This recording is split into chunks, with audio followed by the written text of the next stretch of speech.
কোটি টাকার মালিক দেখো অভাব হয় না দূর, গরিব ঘুমায় আরাম করে মনটা বাহাদুর। ফিরাউনের লাশটা দেখো মিশর জাদু ঘরে, খায় না মাছি পোকামাকড় সবাই ঘৃণা করে। হৃদয় থাকিতে যাহার নম্রতা সদা, রহমত আসিবে সেথায় প্রভুর ওয়াদা। বড়র বড়াই করলে দিলে রহমত আসে না, নিজেকে নিজে ছোট মনে করিও সদা।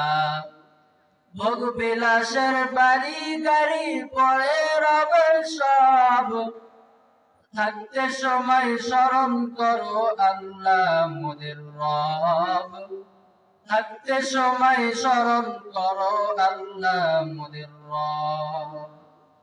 আলহামদুলিল্লাহ, খুলনা উত্তরপাড়া যুব সমাজের উদ্যোগে মসজিদের উন্নয়ন কল্পে 24তম বার্ষিকী বিরাট ইসলামী জলসা, উক্ত জলসায় সম্মানিত সভাপতি সাহেব, বিজ্ঞ ওলামাই কেরাম, আমার সামনে উপবিষ্ট যুবক ভাইরা, পর্দার আড়ালে অবলা সরলা মা ও বোনেরা, সকলকে জানাই আমার পক্ষ থেকে আন্তরিক মোবারকবাদ। অবশ্যই মুহতারাম হাজিরিন, এত সুন্দর দিনই একটা মজলিস, জালিসুর রহমান, অক্লান্ত পরিশ্রমে যুবক ভাইরা তাদের অনেক মেহনতের মাধ্যমে, পরিশ্রমের মাধ্যমে আজ অনুষ্ঠিত হয়েছে। এই জন্য যারা এখানে এলোমেলো ভাবে বাহিরে ঘোরাফেরা করতেছেন, মেহেরবানি করে বরকতের মজলিস এসে সবাই বসে যান, এবং যারা আয়োজন করেছেন সবাই এখানে এসে উপস্থিত হওয়ার জন্য সবাইকে আন্তরিকভাবে অনুরোধ করা হচ্ছে।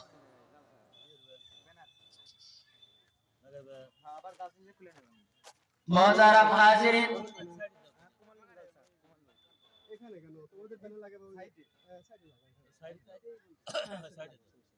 আল্লাহ পাক রব্বুল আলামিন এই পৃথিবীকে সৃষ্টি করার পর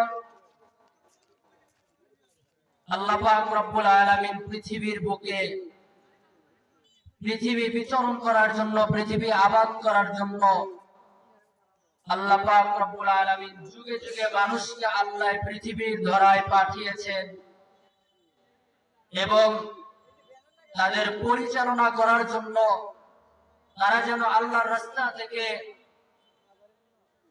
সরে না যায়, জাহান্নামের দিকে না যায়, জান্নাতের দিকে যায়, জান্নাতের রাস্তায় যায়। এই জন্য আল্লাহ পাক রব্বুল আলামিন যুগে যুগে সে মানুষগুলোকে দ্বীনের রাস্তায় চালানোর জন্য আল্লাহ পাক আম্বিয়া আলাইহিস সালামকে পৃথিবীর বুকে আল্লাহ প্রেরণ করেছে।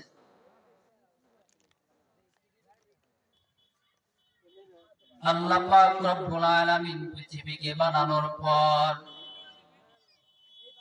আল্লাহ তাআলা ফেরেশতার সাথে পরামর্শ শুরু করলেন, হে ফেরেশতার দল, আমি জমিনের ভিতরে মানুষ বানাইতে চাই। আল্লাহ বলেন, ওয়াইদ ক্বালা রাব্বুকা লিল মালাইকাতি ইন্নী জাঈলুন ফিল আরদি খলিফা। আল্লাহ ফেরেশতাকে ডাকতে বলেন, হে ফেরেশতা, আমি আল্লাহ পাক রব্বুল আলামিন পৃথিবীটাকে, জমিনটাকে পরিচালনা করার জন্য আমি আল্লাহ পাক রব্বুল আলামিন খলিফা হিসাবে আদমকে আমি আল্লাহ জমিনে পাঠাইতে চাই। ফেরেশতারা আল্লাহকে বললেন, আল্লাহ, পৃথিবীর বুকে আপনি মানুষ বানায়েন না, খলিফা হিসাবে আপনি আদম জাতিকে এই পৃথিবীর বুকে প্রেরণ করেন না, কারণ মানুষ আল্লাহ আপনি যাদেরকে বানাইতে চাইতেছেন এই মানুষগুলো জমিনে আসার পরে ঝগড়া করবে, মারামারি করবে। এই জন্য পৃথিবীর বুকে আল্লাহ আপনি মানুষ বানায়েন না। এরপরে আল্লাহ পাক রব্বুল আলামিন এই জমিনটাকে পরিচালনা করার জন্য, মানুষগুলোকে সঠিকভাবে পরিচালনা করার জন্য আল্লাহ পৃথিবীর বুকে আদমকে পাঠাইলেন। আদমকে পাঠানোর পর আল্লাহ পাক রব্বুল আলামিন ফেরেশতাদের ধারণা ভুল প্রমাণ করার জন্য আল্লাহ পাক রব্বুল আলামিন আদমকে সমস্ত জিনিসের নাম শিখাইয়া দিলেন। এরপরে আদমকে ফেরেশতার সামনে হাজির করা হলো। ফেরেশতাদেরকে জিজ্ঞাসা করা হলো, এই জিনিসের নাম বলো, ওই জিনিসের নাম বলো। কিন্তু ফেরেশতারা একটা জিনিসের নামও বলতে পারলেন না। এরপরে আল্লাহ পাক রব্বুল আলামিন আদমকে এখানে এনে আদমকে জিজ্ঞাসা করলেন, আরে আদম, এই জিনিসটার নাম কি? আল্লাহ জিজ্ঞাসা করার সাথে সাথে আদম বলে দিলেন, এই জিনিসটার নাম হলো এই। আল্লাহ আবার জিজ্ঞাসা, ওই জিনিসের নাম কি? আদম আবার বলে দিলেন, আল্লাহ এই জিনিসের নাম হলো এই। আল্লাহ পাক রব্বুল আলামিন তখন ফেরেশতাদেরকে বললেন, ফেরেশতা দেখো এবং তোমরা সবাই আদমকে সিজদা করো। আল্লাহ পাক রব্বুল আলামিন আদমকে বানানোর পর, জমিনে দেওয়ার পর আল্লাহ পাক আদমকে আবার সম্মান স্বরূপ ফেরেশতা দিয়ে সিজদাও করাইলেন। বন্ধুরা রে আমার, যুগে যুগে মানুষের অবস্থা যেরকম ছিল, যে যুগের মানুষগুলো যেরকম ছিল, আল্লাহ ওই যুগের জন্য ওই রকম নবীকে জমিনে পাঠায়া দিয়েছেন। হযরত মূসা আলাইহিস সালামের জামানা, যে জামানায় ফিরআউন নিজেকে খোদা দাবি করেছে, শুধু খোদা না, নিজেকে বড় খোদা দাবি করেছে। সে বলেছে, আনা রাব্বুকুমুল আ'লা। আল্লাহ পাক রব্বুল আলামিন সেই যুগের ভিতরে হযরত মূসা আলাইহিস সালামকে পাঠানোর পূর্বে যখন ফিরআউন জানতে পারলেন যে তার ধ্বংস নিশ্চিত, তখন ফিরআউন ওই জামানার ছেলে বাচ্চা হইলে ফিরআউন তাদেরকে হত্যা করে ফেলতো। এত ভয়াবহ একটা পরিস্থিতির ভিতরে আল্লাহ পাক রব্বুল আলামিন হযরত মূসা আলাইহিস সালামকে ফিরআউনের জামানায়, ফিরআউনের ঘরে, ফিরআউনের দ্বারা, ফিরআউনের স্ত্রী দ্বারা আল্লাহ মূসাকে লালন পালন করলেন। অথচ সেই ফিরআউন নিজে ভয়ে, ফিরআউন নিজের খোদায় চলে যাবে সেই ভয়ে ওই জামানার সকল বাচ্চা ছেলেদেরকে হত্যা করত। এই জন্য হক এটা যদি দুর্বল হয়, এদের সংখ্যা যদিও কম হয়, কিন্তু বাতিল এদেরকে দিয়ে ভয় করবে, এটা হলো আমার মালিকের সিস্টেম। ফিরআউন ছিল বড় শক্তিশালী, মূসা জমিনে আসেই নাই, এরপরেও তাকে ভয় পাইতো। আল্লাহ কোরআনের মধ্যে বলেন, ফাকুল জাল হাক্কু ওয়া যাহাকাল বাতিল ইন্নাল বাতিলা কানা যাহুকা। যেখানে হক আছে সেখান থেকে বাতিল দূর হয়ে যাবে। মুহতারাম হাজিরিন,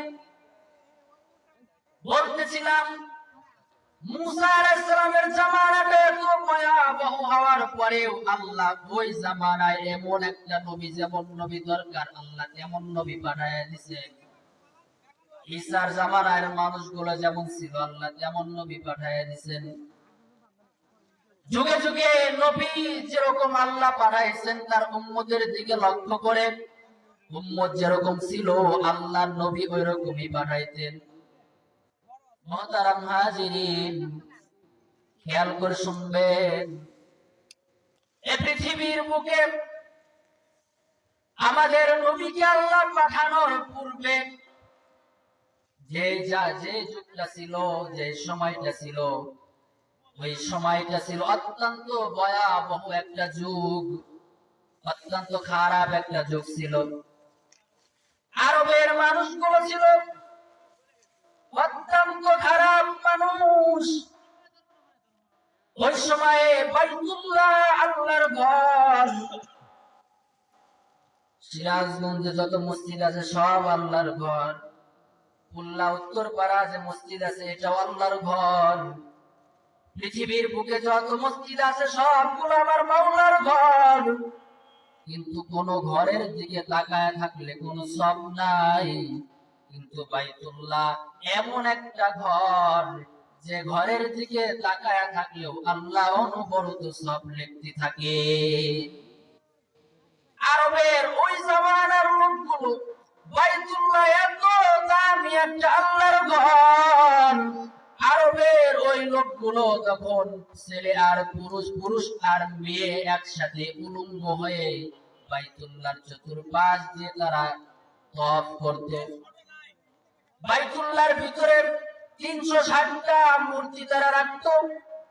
এমন একটা ভয়াবহ যুগ ছিল যে জামানায় কোন মহিলাকে তারা দেখতে পারতো না। মেয়ে সন্তান, কন্যা সন্তান হইলেই তারা জীবিত পুঁতে ফেলতো, পাথর চাপা দিয়ে মেরে ফেলতো। এমন নির্মম একটা জামানায় আল্লাহ পাক রব্বুল আলামিন রহমতের নবী, রহমতের কাঙ্গাল আল্লাহ তাআলা আমাদের নবী হযরত মুহাম্মদ সাল্লাল্লাহু আলাইহি ওয়াসাল্লামকে পাঠায়া দিলেন। জামানার মানুষগুলো যত খারাপ ছিল তাদের খারাপ অনুযায়ী আল্লাহ পাক তত বড় নবী পাঠায়া দিয়েছেন, শেষ নবী হিসাবে পাঠায়া দিয়েছেন মুহাম্মদকে। নবী করিম সাল্লাল্লাহু আলাইহি ওয়াসাল্লাম দুইটা কাজের জন্য আল্লাহ তাকে জমিনে পাঠাইছেন।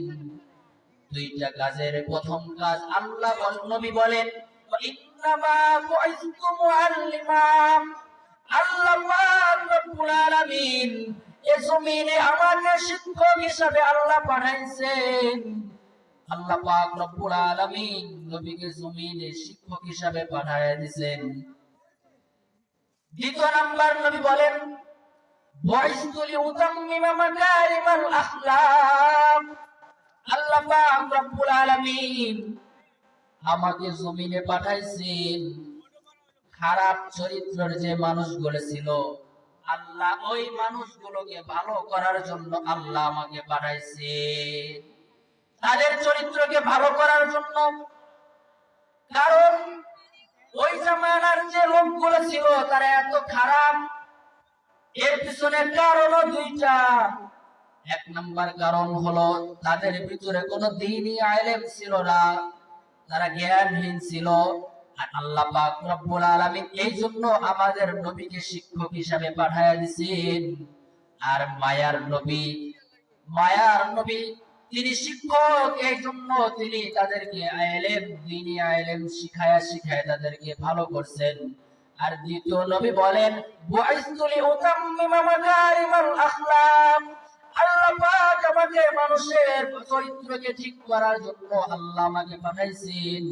আর আরবের ওই জামানার মানুষের চরিত্র ছিল অত্যন্ত ভয়াবহ, খারাপ। এই জন্য নবীকে ওই মানুষগুলোর চরিত্র ভালো করার জন্য, তাদের চরিত্র ঠিক করার জন্য আল্লাহ তাআলা আমাকে জমিনে পাঠায়া দিয়েছেন। তাহলে আরবের লোকেরা নবী আসার আগ মুহূর্ত পর্যন্ত এমন খারাপ তারা ছিল, নিজের কন্যা সন্তান হইলে তারা জীবিত পুঁতে ফেলতো, পাথর চাপা দিত।